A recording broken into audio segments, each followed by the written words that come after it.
The spacecraft was a long way from home. I thought it might be a good idea, just after Saturn, to have them take one last glance homeward. From Saturn, the Earth would appear too small for Voyager to make out any detail. Our planet would be just a point of light, a lonely pixel, hardly distinguishable from the many other points of light Voyager would see, nearby planets, far-off suns. But precisely because of the obscurity of our world thus revealed, such a picture might be worth having.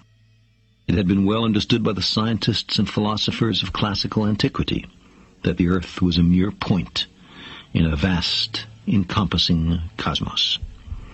But no one had ever seen it as such. Here was our first chance, and perhaps also our last, for decades to come. So, here they are, a mosaic of squares laid down on top of the planets, and a background smattering of more distant stars. Because of the reflection of sunlight off the spacecraft, the Earth seems to be sitting in a beam of light, as if there was some special significance to this small world. But it's just an accident of geometry and optics. There is no sign of humans in this picture. Not our reworking of the Earth's surface, not our machines, not ourselves. From this vantage point, our obsession with nationalism is nowhere in evidence. We are too small.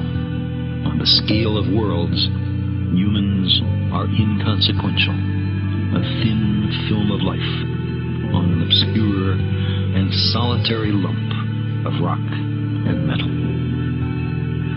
Consider again that dot. That's here. That's home. That's us.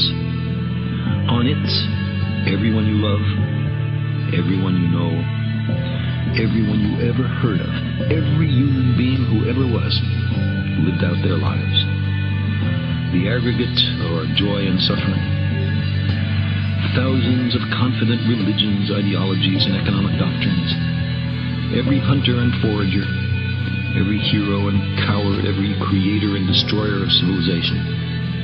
Every king and peasant, every young couple in love, every mother and father, hopeful child, inventor and explorer, every teacher of morals, every corrupt politician, every supreme leader, every superstar, every saint and sinner in the history of our species lived there, on the mote of dust, suspended in a sunbeam.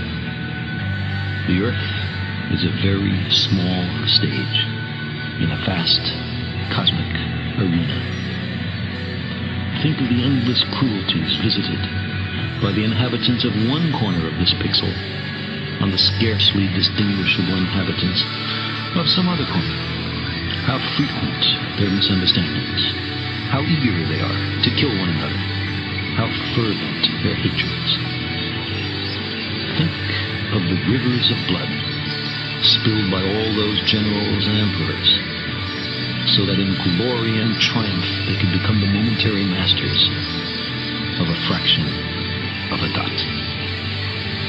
Our posturings, our imagined self-importance, the delusion that we have some privileged position in the universe, are challenged by this point of pale light.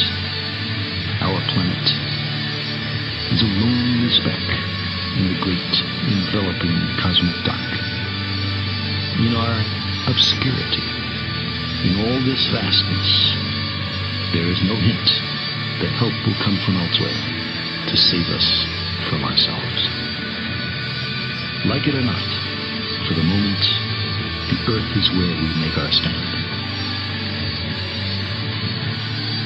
It has been said that astronomy is a humbling and character-building experience. There is perhaps no better demonstration of the folly of human conceits than this distant image of our tiny world. It underscores our responsibility to deal more kindly with one another and to preserve and cherish the only home we've ever known. The pale blue dot.